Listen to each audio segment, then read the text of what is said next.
कुरुक्षेत्र भूमि news आज पहुंचा है रोहतक के मदीना गांव में, जहां पर आप देख सकते हैं सरपंच के द्वारा किस प्रकार से विकास कार्य करवाए गए हैं। बच्चों के खेलने के लिए प्लेग्राउंड और यहां पर योगा करने के लिए मशीनें भी लगवाई गई हैं। ये तस्वीरें आपको लाइव दिखाई जा रही हैं कुरुक्षेत्र भूमि न्यूज की ओर से।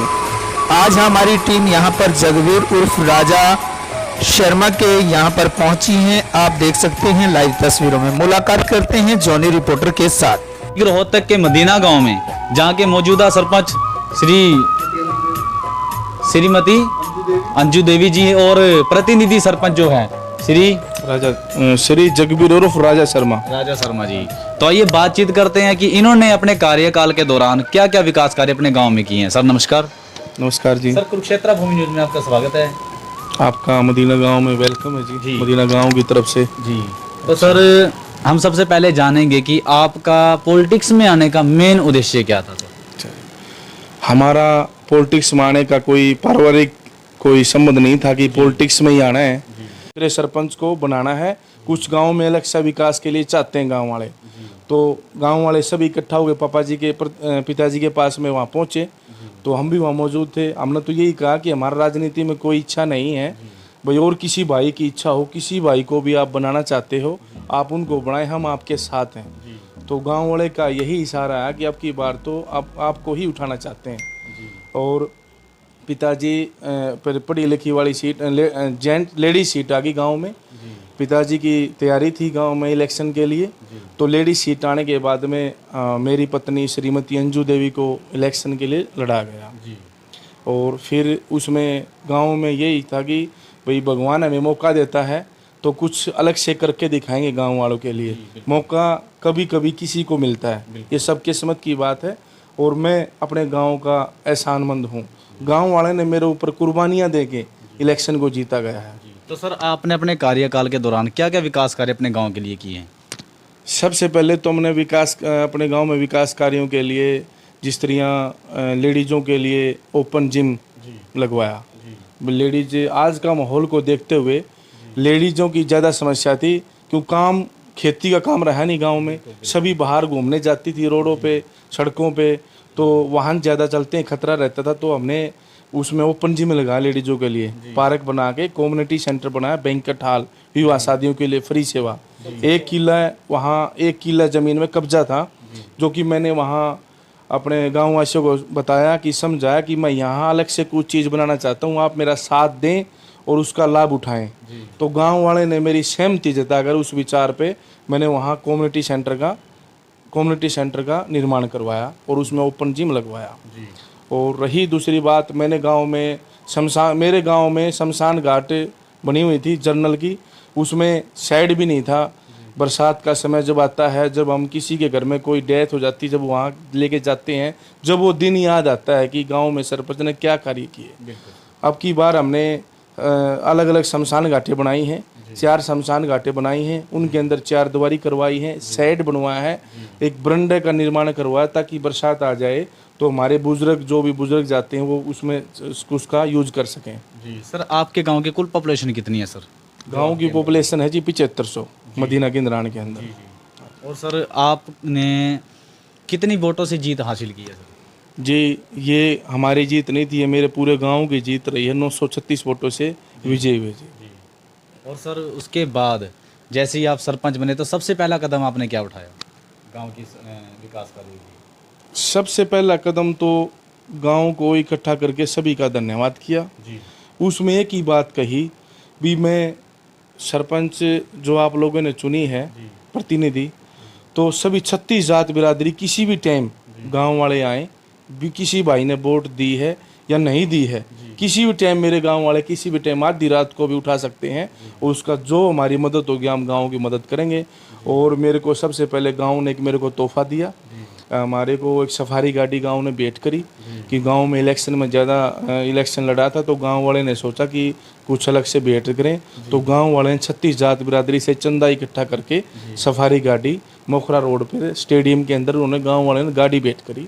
और हमने कहा ये गांव वालों की गाड़ी है, हमारी गाड़ी नहीं। किसी भी भाई को किसी भी समय 24 घंटे किसी भी समय गाड़ी की आवश्यकता है तो गाड़ी की चाबी तुरंत तैयार मिलेगी, किसी समय ले जाना है, गाँव की गाड़ी ही रहेगी। सबसे पहला कदम तो गांव ने ये तोहफा दिया। मैं गांव का शान नहीं बोल सकता, मेरे गांव ने छोटे छोटे बड़े माता पिता सभी बुजुर्गों ने बहुत मेहनत से इस सफलता को पाया गया था। तो सर हम जानना चाहते हैं कि नशा जो है आज के टाइम में बहुत ही बड़ा चिंता का विषय बन चुका है, जो फिर आगे चल कर के करप्शन का रूप सर ले लेता है वो, और फिर कोई मनीषा, फिर कोई निर्भया बन जाती है। तो सर आपने कभी सोचा कि आपके गांव का जो युवा है वो सर नशे की तरफ उनका ध्यान ना जाए, उनका ध्यान नशे की तरफ से हटाने के लिए कोई उनका ध्यान एक सिर्फ हेल्थ फिटनेस की तरफ उनका ध्यान रहे, तो आपने कभी सोचा कि आपके गांव का युवा जो है उनका ध्यान नशे से हटाना चाहिए, उनके लिए कुछ ऐसी फैसिलिटी प्रोवाइड कराई जाए जैसे कोई जिम या कोई व्यायामशाला या कोई स्टेडियम सर? ये आपने बहुत अच्छा क्वेश्चन किया। आज के दिन जो कि नशे का बहुत भरपूर चला हुआ है हमारे युवाओं ने, और देखो नशा एक तो आज के दिन हुक्का का नशा चला हुआ है। हुक्का का नशा भाईचारे का प्रतीक है, ये कोई नशा नहीं है।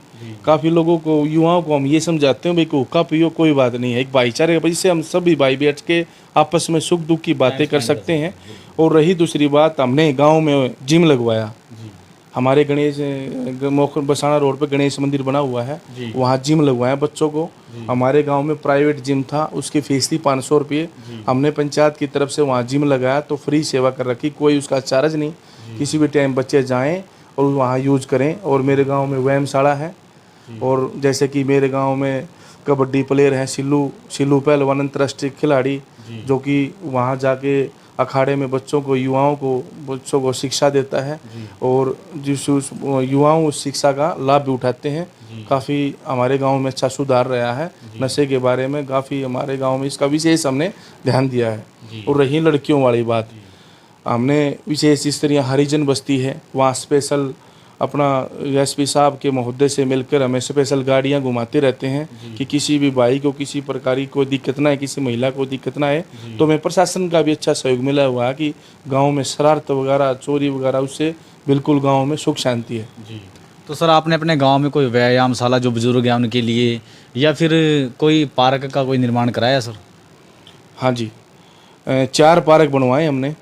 एक तो अभी फ़िलहाल करंट में काम चला हुआ मोखरा रोड पे, वहाँ 5 किले में कब्जा था, और हमने सभी ग्रामवासियों से हाथ जोड़ के वो ज़मीन मांग ली है कि इस ज़मीन को आप खाली कर दें ताकि आपस में झगड़ा न होगा आप सभी का। और यहाँ मैं एक ऐसी अलग से चीज़ बनाना चाहता हूँ, मैंने वहाँ पार्क बनवाया। अभी फ़िलहाल मेरा कार्य वहाँ चला हुआ है।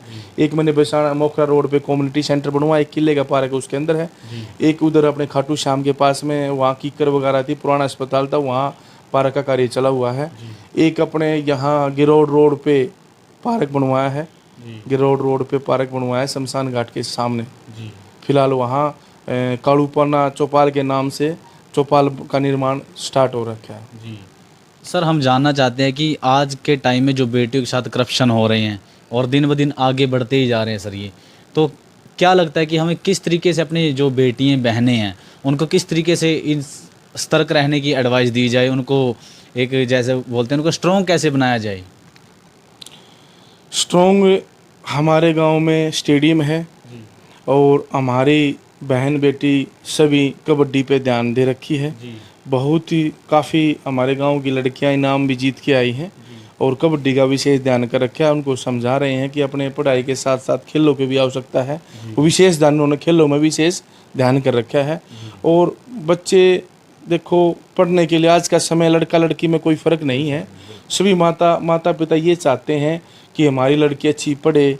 कल हम लड़की का रिश्ता करने के लिए जाते हैं तो वो भी चाहते हैं कि लड़की कितनी पढ़ी लिखी है। वो समय नहीं है कि लड़की +2 करा दी और उसकी शादी कर देंगे। आज के दिन लड़का लड़की बराबर है।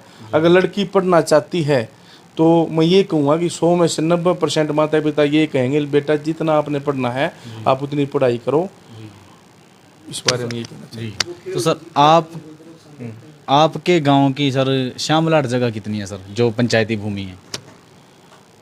देखो जी, पंचायती भूमि है जो ज़मीन यूज में आती है खेत किसानों के लिए, वो है कम से कम 30-35 किले। और कुछ काफ़ी पड़ी खाली पड़ी थी, हमने वो स्टेडियम बना दिया। कुछ खाली पड़ी थी जिस तरह जोड़ है, जो कहने मतलब यूज में तो ये आती है 35-40 किले, जो कि हर साल खेतों को ठेके पर दिया जाता है। तो सर उसकी सालाना इनकम कितनी और कहाँ कहाँ पे इन्वेस्ट की जाती है?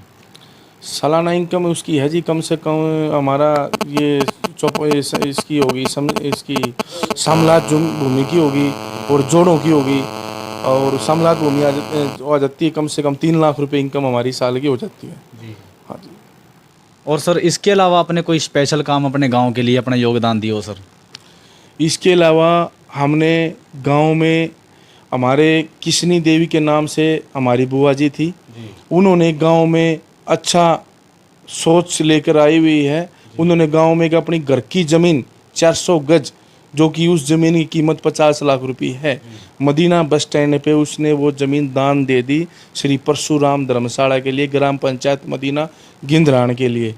और उसका हमारे गांव में गौरवपट बना हुआ है। उसका दानवीरों में सबसे नाम ऊपर उस लिस्ट में ना उसका नाम लिखा हुआ है किशनी देवी के नाम से।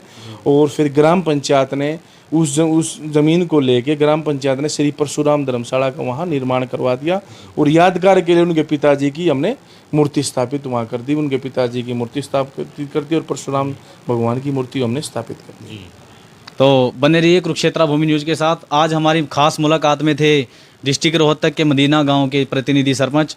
तो ऐसे ही बने रहिए हमारी कुरुक्षेत्र भूमि न्यूज़ के साथ। आगे फिर मुलाकात होगी, जब तक के लिए जय हिंद जय भारत।